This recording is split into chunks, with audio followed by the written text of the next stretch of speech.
Día 2 de la lectura del libro Sobrenatural, gente corriente haciendo cosas extraordinarias de Joe Dispenza.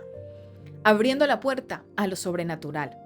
La primavera llegaba a su fin y el verano empezaba a perfilarse cuando en junio del 2007 lo que parecía ser un típico domingo estival mudó en algo totalmente atípico para Anna Williams. Las cristaleras que comunicaban el salón con el jardín estaban abiertas de par en par y las delicadas cortinas blancas ondeaban con la brisa, que empujaba al interior las fragancias del exterior. Los rayos de un sol radiante se reflejaban en torno a Ana, que descansaba cómodamente. Un coro de pájaros trinaba y gorgojeaba en el jardín, y Ana oía la lejana melodía que creaban las carcajadas infantiles y los alborozados chapuzones en alguna piscina vecina. Su hijo, de 12 años, leía recostado en el sofá. Ana oía también a su hija de 11, que canturreaba para sí mientras jugaba en su habitación de la primera planta encima del salón. Ana, psicoterapeuta de profesión, trabajaba como directora y era miembro del consejo de una importante institución psiquiátrica de Ámsterdam, cuyos beneficios sumaban más de 10 millones de euros anuales. A menudo aprovechaba el fin de semana para ponerse al día con sus lecturas profesionales y esa tarde estaba sentada en la butaca de cuero rojo leyendo un artículo científico. Ana no podía imaginar que eso que cualquiera habría considerado un entorno ideal de haber asomado la nariz en su salón estaba a punto de convertirse en una pesadilla. Ana estaba un poco distraída. No acababa de concentrarse en el material que intentaba estudiar. Dejó los papeles e hizo un descanso. Según se preguntaba otra vez dónde se habría metido su marido. Se había marchado a primera hora de la mañana mientras ella se duchaba. Había desaparecido sin comunicar a nadie o a dónde se dirigía. Los niños le habían relatado a Ana que su padre se había despedido de ellos con un gran abrazo antes de partir. Ella había intentado llamarlo al móvil varias veces, pero él no respondía y tampoco le devolvía las llamadas. Probó otra vez. Nada. Algo no iba bien. A las 3:30 de la tarde sonó el timbre. Cuando Ana abrió la puerta principal, vio a 2 policías plantados al otro lado. ¿Es usted la señora Williams?, preguntó uno de los agentes. Cuando ella respondió afirmativamente, los policías le preguntaron si podía pasar para hablar con ella. Preocupada y un poco desconcertada, Ana los invitó a entrar, y entonces le dieron la mala noticia. Por la mañana, su marido había saltado de uno de los edificios más altos de la ciudad. Como era de esperar, la caída había sido fatal. Ana y sus 2 hijos se sentaron, presas de un estupor paralizante y de la incredulidad. Ana dejó de respirar un instante, y cuando pudo tomar aire, empezó a temblar de un modo incontrolable. Tuvo la sensación de que el tiempo se congelaba. Mientras sus hijos seguían allí sentados, en estado de shock, Ana intentó disimular su dolor y su estrés para no inquietarlos aún más. Una fuerte jaqueca se apoderó de ella súbitamente. Al mismo tiempo, notó un intenso calambre en el vientre. Se le tensaron el cuello y los hombros según su mente pasaba de un pensamiento a otro con frenesí. Ana había entrado en modo de supervivencia. Las hormonas del estrés toman el mando. Desde un punto de vista científico, vivir con estrés equivale a vivir bajo mínimos. Cuando percibimos la presencia de una circunstancia estresante que nos amenaza en algún sentido, cuyas consecuencias no podemos predecir ni controlar, un sistema nervioso primitivo, el sistema nervioso simpático, se pone en marcha y el cuerpo moviliza una cantidad enorme de energía en respuesta al factor estresante. A nivel fisiológico, el cuerpo dispone al momento de los recursos que va a necesitar para afrontar un peligro inminente. Las pupilas se dilatan para que podamos ver mejor. El ritmo cardíaco y la respiración se aceleran para que podamos correr, luchar o escondernos. El organismo libera glucosa al torrente sanguíneo con el fin de que nuestras células dispongan de más energía y la sangre se desplaza de los órganos internos a las extremidades para que podamos movernos con rapidez de ser necesario. El sistema inmunitario se dispara y luego decae. Según la adrenalina y el cortisol, inundan los músculos con el fin de proveerlos de la descarga de energía que necesitan para escapar o eludir al estresor. La circulación abandona el cerebro anterior, nuestro cerebro racional, para dirigirse al cerebro posterior, de modo que perdemos capacidad de pensar creativamente a la par que se activan nuestros instintos para que podamos reaccionar con celeridad. En el caso de Ana, la noticia estresante del suicidio de su marido sumió su cerebro y su cuerpo en un estado de supervivencia a corto plazo. Todos los organismos pueden tolerar las condiciones adversas que requiere luchar, esconderse o huir de un estresor inminente. Estamos diseñados para soportar breves descargas de angustia como esas. Cuando el peligro ha cesado, el cuerpo acostumbra a volver a la normalidad en cuestión de horas, durante las cuales recupera sus niveles de energía normales y retoma sus recursos vitales. Sin embargo, cuando el factor de estrés no cesa, el cuerpo jamás recupera el equilibrio. En realidad, ningún organismo de la naturaleza soporta vivir en condiciones de emergencia durante largos periodos. Como nuestro cerebro es grande, los seres humanos poseemos la capacidad de cavilar sobre nuestros problemas, revivir situaciones del pasado e incluso prever catástrofes futuras, todo lo cual desencadena una cascada de reacciones químicas relacionadas con el estrés. Nos basta recordar un episodio perturbador del ayer o tratar de controlar un mañana impredecible para provocar grandes desequilibrios fisiológicos en el cerebro y el organismo. Ana revivía mentalmente el traumático suceso a diario una y otra vez. No se percataba de que su cuerpo desconocía la diferencia entre el acontecimiento original que había provocado su reacción del estrés y el recuerdo de este que les suscitaba las mismas emociones que la experiencia real.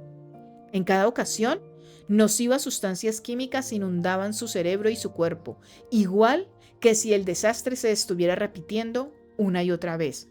De ahí que su mente no dejase de registrar el suceso en la memoria y su cuerpo experimentaba esos agresivos procesos químicos a razón de unas 100 veces al día. Al recordar la experiencia repetidamente, Ana estaba encadenando su cerebro y su cuerpo al pasado sin darse cuenta.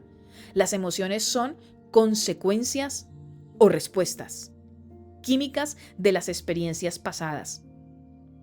Según nuestros sentidos, registran información procedente del entorno. Grupos de neuronas se organizan en redes. Cuando crean una red, el cerebro fabrica un compuesto químico que viaja por el cuerpo. Ese compuesto es la emoción. Recordamos mejor los acontecimientos cuando evocamos cómo nos sentimos al experimentarlos.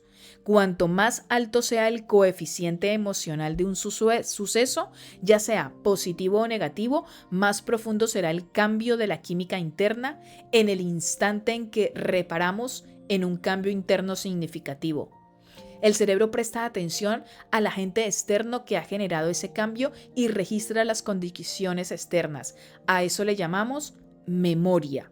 En consecuencia, el recuerdo de un acontecimiento puede quedar neurológicamente grabado en el cerebro y la escena se congela en nuestra materia gris, tal como le sucedió a Ana. La combinación de personas u objetos presentes en el momento y el lugar en que se produce la experiencia estresante se escribe en nuestra arquitectura neuronal como una imagen holográfica. Así se crean los recuerdos a largo plazo. En consecuencia, la experiencia se imprime en nuestros circuitos neuronales, mientras que la emoción se almacena en el cuerpo, y de ese modo el pasado deviene en nuestra anatomía. En otras palabras, cuando experimentamos un hecho traumático, tendemos a pensar en términos neuronales dentro del circuito de esa experiencia y a sentir en términos químicos dentro de los límites de las emociones que nos generó el suceso. De modo que nuestro estado de conciencia, cómo pensamos y cómo nos sentimos, queda biológicamente atrapado en el pasado. Como imaginarás, Ana experimentaba un caudal de emociones negativas, una tristeza tremenda, dolor, autocompasión, pena, sentimiento de culpa, vergüenza, desesperación, rabia, odio, frustración, resentimiento, estupor, miedo, ansiedad, preocupación, agobio, angustia, desesperación, impotencia, aislamiento, soledad, incredulidad y sentimiento de traición. y ninguna de esas emociones se disipó con rapidez. Como Ana analizaba su vida inmersa en las emociones del pasado, sufría cada vez más. Y como no podía pensar más allá de su malestar, y puesto que estas emociones eran un recuerdo de otro tiempo, pensaba desde el pasado y cada día se sentía peor. Como psicoterapeuta que era, podía comprender racional e intelectualmente lo que le estaba pasando, pero su sufrimiento era más poderoso que todos sus conocimientos. Sus amistades empezaron a tratarla como a una mujer que ha perdido a su marido, y esa condición devino en su nueva identidad. Asociaba los recuerdos y sentimientos con su estado presente. Cuando alguien le preguntaba por qué se sentía tan mal, le contaba la historia del suicidio. En cada ocasión revivía el dolor, la angustia y el sufrimiento, una y otra vez. Iba activando los mismos circuitos de su cerebro y su cuerpo, que la sumían aún más en el pasado. Pensaba y actuaba y sentía a diario como si el pasado fuera el presente. Y había cuenta de que nuestros pensamientos habida cuenta de que nuestros pensamientos, actos y sentimientos configuran nuestra personalidad. La personalidad de Ana era un producto del pasado. Desde una perspectiva biológica, el suicidio de su marido, Ana literalmente no podía superar lo sucedido.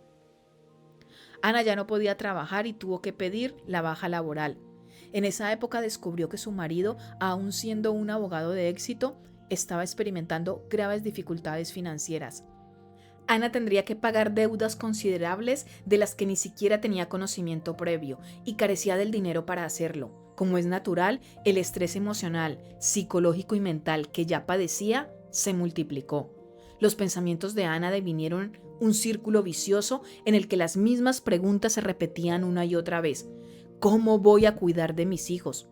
¿Cómo superaremos este trauma y cómo afectará a nuestras vidas? ¿Por qué se marchó mi marido sin despedirse de mí? ¿Cómo es posible que no me diera cuenta de que era tan infeliz?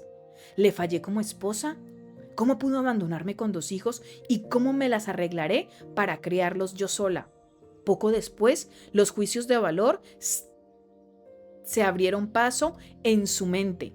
No debería haberse suicidado sabiendo que me iba a dejar en medio de un desastre financiero. ¡Qué cobarde! ¿A quién se le ocurre privar a sus hijos de un padre? Ni siquiera escribió un mensaje para los niños y para mí. Le odio por no haber dejado una nota de despedida. Hay que ser muy mala persona para dejarme sola con 2 hijos a los que criar. ¿No se le ocurrió pensar cómo nos iba a afectar su decisión? La carga emocional de todos esos pensamientos empeoró su salud aún más si cabe. 9 meses más tarde, el 21 de marzo del 2008, Ana despertó paralizada de cintura para abajo. Pocas horas después, estaba tumbada en el hospital con una silla de ruedas junto a la cama. Le habían diagnosticado neuritis, inflamación del sistema nervioso periférico. Tras efectuar varias pruebas, los médicos no pudieron encontrar ninguna causa estructural que justificase su estado y concluyeron que debía tratarse de un problema autoinmune. Su sistema inmunitario había atacado el sistema nervioso de la espina lumbar, rompiendo así la capa protectora que recubre los nervios, lo que le había provocado parálisis en ambas piernas. No podía retener la orina, tenía dificultades para controlar los intestinos y carecía de sensaciones y de control motor en ambas piernas y en los pies. Cuando la reacción de lucha o huida se desencadena en el sistema nervioso y permanece activa a causa del estrés crónico, el cuerpo recurre a todas sus reservas energéticas para afrontar la amenaza constante que percibe en el entorno exterior. En consecuencia, el cuerpo carece de energía para regenerarse y repararse en el entorno interior, lo que desequilibra el sistema inmunitario, debido a su incesante conflicto interno. El sistema inmunitario de Ana había atacado a su cuerpo. Finalmente, estaba expresando en el plano físico el dolor y el sufrimiento que experimentaba en el plano mental. Resumiendo, Ana no podía mover el cuerpo porque no podía seguir adelante con su vida. Se había quedado atascada en el pasado. A lo largo de las 6 semanas siguientes, los médicos trataron a Ana con grandes dosis de desametasona intravenosa y otros corticoides para reducir la inflamación a causa del estrés añadido y de los fármacos que le estaban administrando, que tienden a debilitar aún más el sistema inmunitario. Contrajo también una agresiva infección bacteriana que los médicos combatieron con antibióticos a mansalva. Transcurridos 2 meses, Ana fue dada de alta. Podía desplazarse de un lado a otro, pero solo con ayuda de muletas o un andador. Seguía sin notar la pierna izquierda y experimentaba grandes dificultades para permanecer de pie. No podía caminar con normalidad. Aunque dominaba un poco mejor los intestinos, no controlaba la orina. Como puedes imaginar, la nueva situación agravó los niveles de estrés de Ana, que ya estaban por las nubes. Su marido se había suicidado. Apenas si podía trabajar para mantenerse a sí misma y a sus hijos. Padecía una grave crisis financiera y había pasado 2 meses en el hospital completamente paralizada. Su madre tuvo que mudarse a su casa para echarle una mano. Ana se encontraba inmersa en una catástrofe emocional, mental y física, y si bien contaba con los mejores profesionales y los fármacos más avanzados de un prestigioso hospital, no lograba mejorar. En 2009, 2 años después de la muerte de su marido, le diagnosticaron una depresión clínica, así que empezó a tomar todavía más medicación. En consecuencia, los estados de ánimo de Ana oscilaban de la rabia a la tristeza, pasando por el dolor, el sufrimiento, la impotencia y la frustración, cuando no el miedo y el odio más intensos. Como esas emociones influían en su conducta, su comportamiento se tornó un tanto irracional. Al principio se peleaba con todos aquellos que tenía cerca, exceptuando a sus hijos, pero luego empezó a discutir con su hija también. La noche oscura del alma. Mientras tanto, nuevos problemas físicos empezaron a manifestarse y el viaje de Ana se tornó aún más doloroso si cabe, como consecuencia de otra enfermedad autoinmune llamada líquen plano erosivo. Grandes ulceraciones se extendieron por las membranas mucosas de su boca y se propagaron a su esófago superior. Para tratar la dolencia, Ana se vio obligada a usar pomadas corticoides en la boca y a sumar más pastillas a la medicación diaria. Esos nuevos medicamentos inhibieron la producción de saliva. No podía tomar alimentos sólidos, así que perdió el apetito. Ana sufría 3 tipos de estrés: físico, químico y emocional al mismo tiempo. En 2010, Ana entabló una relación disfuncional con un hombre que la maltrataba a ella y a sus hijos mediante el abuso verbal, los juegos de poder y las amenazas constantes. La mujer perdió todo su dinero, el trabajo y cualquier sensación de seguridad. Cuando perdió la casa, también tuvo que mudarse a vivir con el maltratador. Los niveles de estrés de Ana seguían aumentando. Las ulceraciones se extendían a otras membranas mucosas, incluida la vagina, el ano y todo el exófago. Su sistema inmunitario se había derrumbado y ahora padecía diversos problemas de piel, alergias alimentarias y problemas de peso.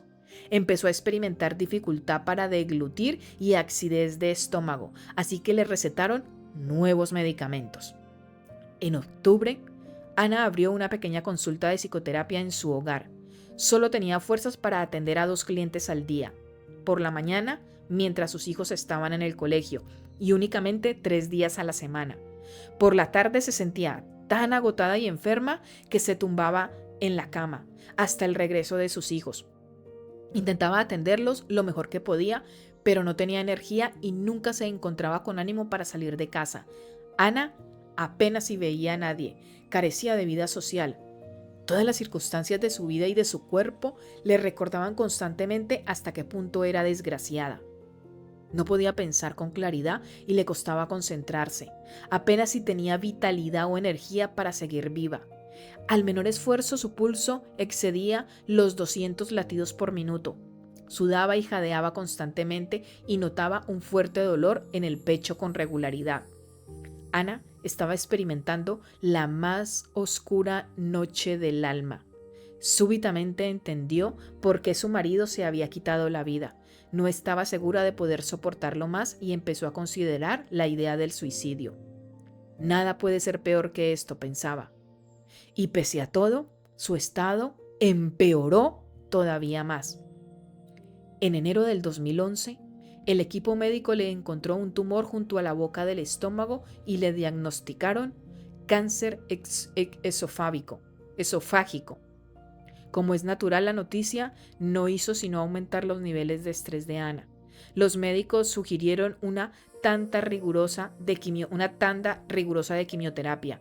Nadie le preguntó por su estado emocional y mental. Se limitaron a tratar los síntomas físicos. Sin embargo, el estrés de Ana estaba disparado y no había modo de frenarlo. Sorprende la cantidad de personas que experimentan eso mismo. A causa de un fuerte shock o de un trauma, nunca llegan a superar las emociones asociadas y tanto sus vidas como su salud se hacen añicos. Si una adicción es algo que se apodera de nosotros, podríamos concluir objetivamente que las personas como Ana se vuelven adictas a esas mismas emociones estresantes que las han enfermado. La subida de adrenalina y otras hormonas del estrés estimulan su cuerpo y su cerebro, lo que les proporciona una descarga de energía. Con el tiempo se vuelven adictas a esa descarga de compuestos químicos y luego recurren a las personas y a las circunstancias que las rodean para reforzar su adicción a la emoción y así volver a activarla.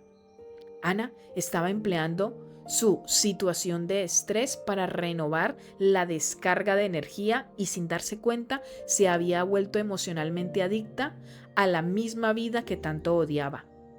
La ciencia nos dice que el estrés crónico acaba por pulsar las teclas genéticas que provocan la enfermedad.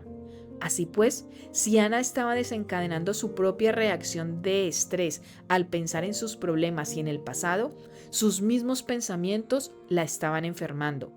Y como las hormonas del estrés son tan poderosas, había desarrollado una adicción a sus propios pensamientos, los mismos que la llevaban a sentirse tan mal. Ana accedió a someterse a la quimioterapia, pero después de la primera sesión se desmoronó mental y emocionalmente. Una tarde, mientras sus hijos estaban en el colegio, Ana se desplomó en el suelo, llorando. Por fin había tocado fondo. Comprendió que, de seguir así, no viviría mucho más y dejaría a sus hijos huérfanos de padre y madre. Empezó a rezar pidiendo ayuda. Sabía en el fondo de su corazón que las cosas tenían que cambiar. En un gesto de absoluta sinceridad y derrota, pidió guía, apoyo y una salida. Prometió que si sus plegarias eran atendidas, daría las gracias cada día del resto de su vida y ayudaría a las personas que se encontraran en su misma situación.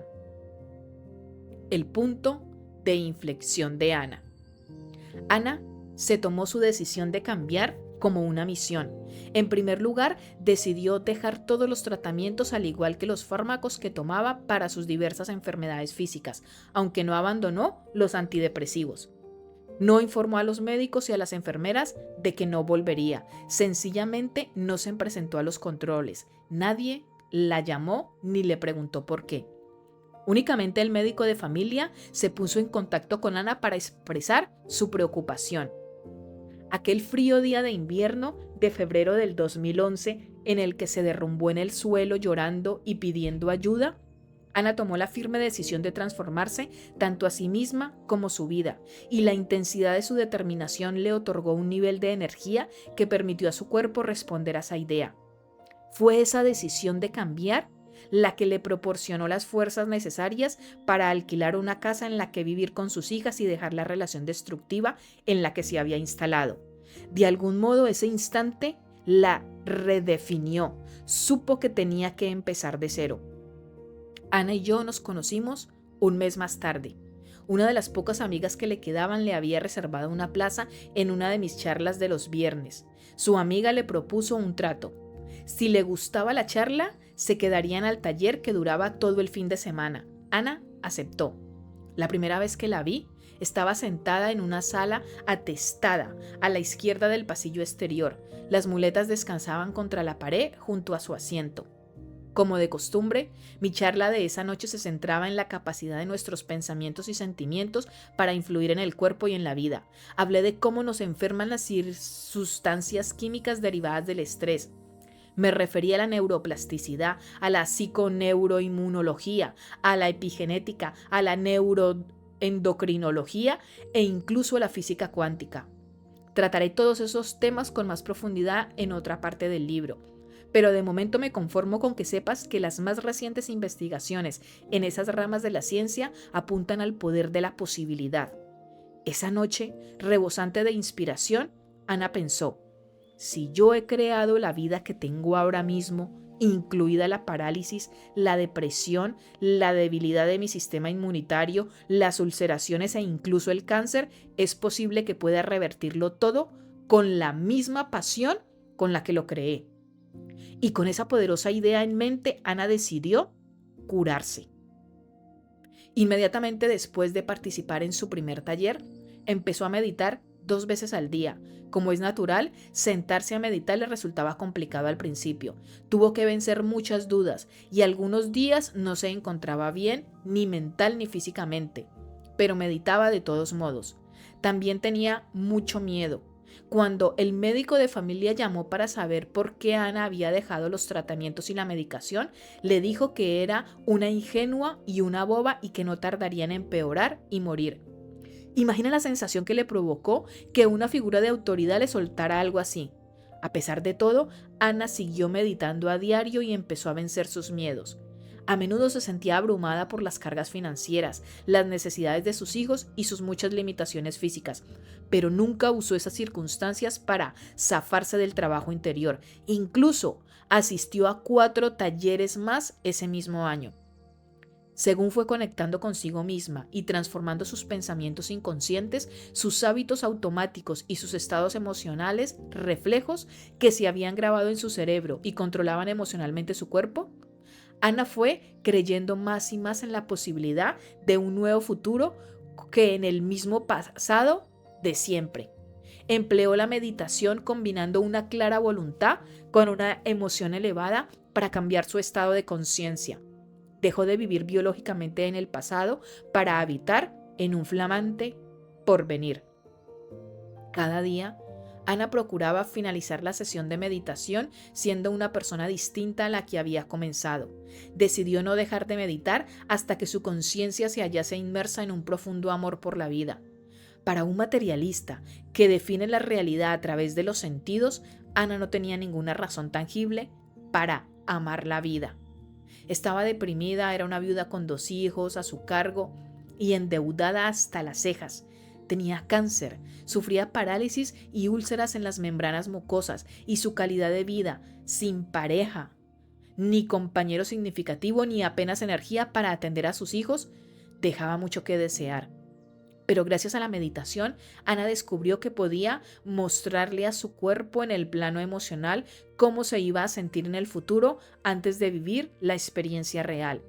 Ni su cuerpo ni su mente inconsciente conocían la diferencia entre el suceso real y ese que ella imaginaba y abrigaba emocionalmente.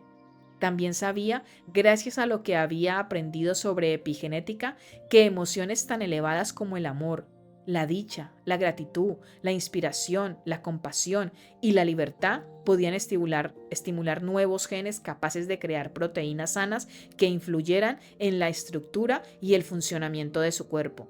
Era muy consciente de que si los compuestos químicos del estrés habían activado genes perjudiciales, solo tenía que acoger esas emociones sublimes con más pasión que las estresantes para activar genes distintos y transformar su salud. A lo largo de un año, su salud apenas mejoró, pero ella siguió meditando. De hecho, ponía en práctica todas las meditaciones que yo había diseñado para mis alumnos. Sabía que había tardado varios años en crear su actual estado de salud, de modo que le costaría bastante experimentar algo distinto. Así que continuó con sus prácticas e hizo lo posible por ser tan consciente de sus pensamientos, conductas y emociones que nada que no quisiera experimentar se colaba en su conciencia. Al cabo de un año, Ana se percató de que muy lentamente empezaba a encontrarse mejor, tanto física como emocionalmente. Estaba superando el hábito de identificarse con su antiguo ser e inventando un flamante nuevo yo para sustituir al antiguo. En mis talleres había aprendido que debía devolver la armonía a su sistema nervioso autónomo, porque el SNA, sistema nervioso autónomo, controla todas las funciones automáticas que suceden al margen de la conciencia cerebral: la digestión, la absorción, los niveles de azúcar en sangre, la temperatura corporal, las secreciones hormonales, el ritmo cardíaco. El único modo que tenía de colarse en el sistema operativo e influir en su sistema nervioso autónomo era cambiar su estado de conciencia con regularidad. Así que empezaba cada meditación con la bendición de los centros de energía. Esas zonas del cuerpo en concreto están controladas por el SNA, Sistema Nervioso Autónomo. Como mencionaba en la introducción, cada centro posee su propia energía o frecuencia, que emite información específica o posee su propia conciencia. Sus glándulas, hormonas, reacciones químicas, su propio minicerebro y en consecuencia su propia mente. Cada centro está sujeto a la influencia del cerebro subconsciente que trabaja bajo el consciente y pensante. Ana aprendió a modificar sus ondas cerebrales para poder entrar en el sistema operativo del SNA, ubicado en el cerebro medio. SNA, Sistema Nervioso Autónomo. Y reprogramar cada uno de los centros con el fin de que funcionasen de manera más armoniosa. A diario, con pasión y determinación, enfocaba la atención en cada zona de su cuerpo, así como en el espacio que rodea cada centro, y los bendecía con el fin de mejorar su estado físico y su bienestar general. Sin prisa pero sin pausa, reprogramó su sistema nervioso autónomo para devolverle el equilibrio y recuperar la salud.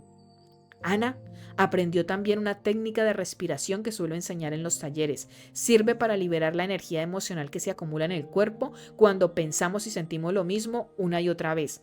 Al insistir en los mismos pensamientos, Ana había estado creando los mismos sentimientos y luego, al volver a experimentar esas emociones tan conocidas, caía nuevamente en los viejos pensamientos. Descubrió que las emociones antiguas quedan almacenadas en el cuerpo, pero que podía usar la técnica respiratoria para liberar la energía acumulada y librarse del pasado. Así que cada día, con una pasión mayor que su adicción a las viejas emociones, practicaba esa forma de respiración hasta que llegó a convertirse en una experta en la técnica. Después de aprender a movilizar la energía almacenada en el cuerpo, exploró cómo crear en el organismo las condiciones para una nueva mente. Para ello, desde el centro del corazón, acogió las emociones del futuro antes de que éste se materializara. Como Ana se dedicó a estudiar también el modelo de epigenética que enseño en mis talleres y conferencias, aprendió que los genes no son los causantes de la enfermedad.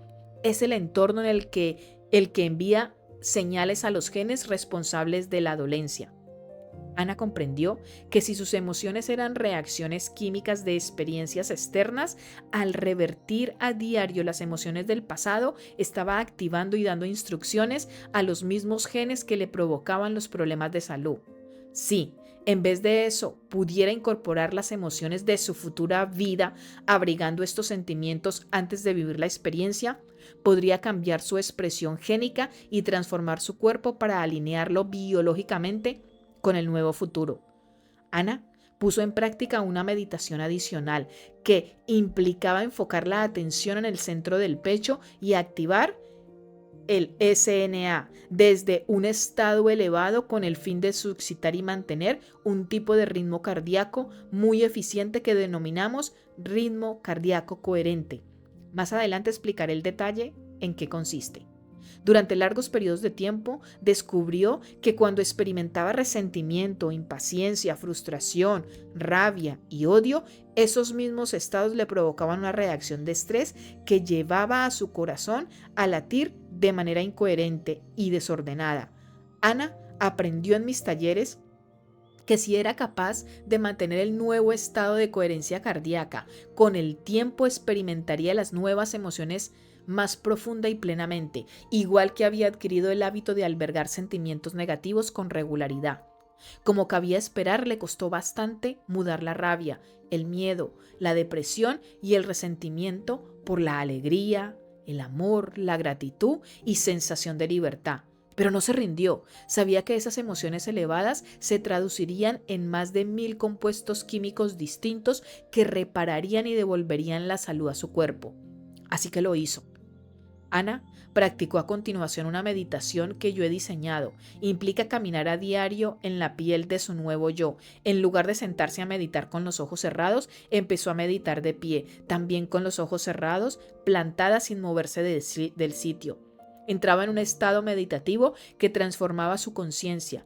Luego, sin salir de ese estado, abría los ojos y echaba a andar como su futuro ser. Al hacerlo, estaba adquiriendo día a día un nuevo hábito de pensamiento, conducta y sentimiento, y todo ese trabajo pronto se traduciría en una personalidad distinta. No quería volver a caer jamás en la inconsciencia ni retornar a su antiguo ser.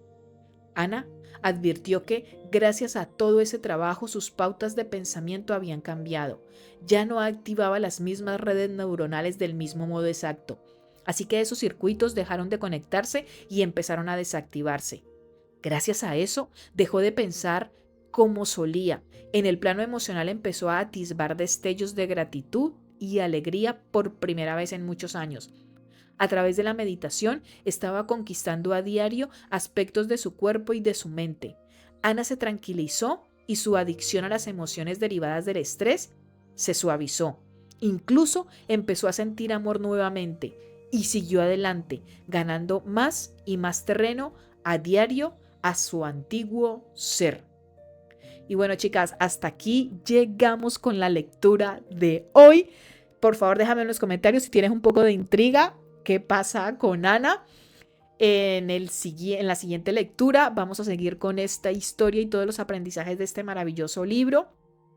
Si te ha gustado esta lectura del día de hoy, deja ahí tu maravilloso corazoncito, maravilloso comentario.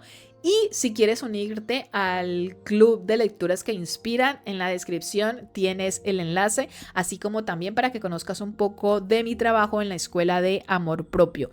Que tengas un feliz instante presente y nos sentimos en la siguiente lectura.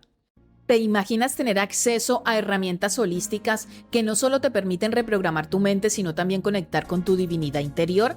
En mi curso, El Código Mental, Cómo lograr lo imposible, te guiaré a través de técnicas holísticas para que puedas transformar tus pensamientos y crear una vida llena de propósito, abundancia, plenitud, felicidad, paz mental y todo lo que desees.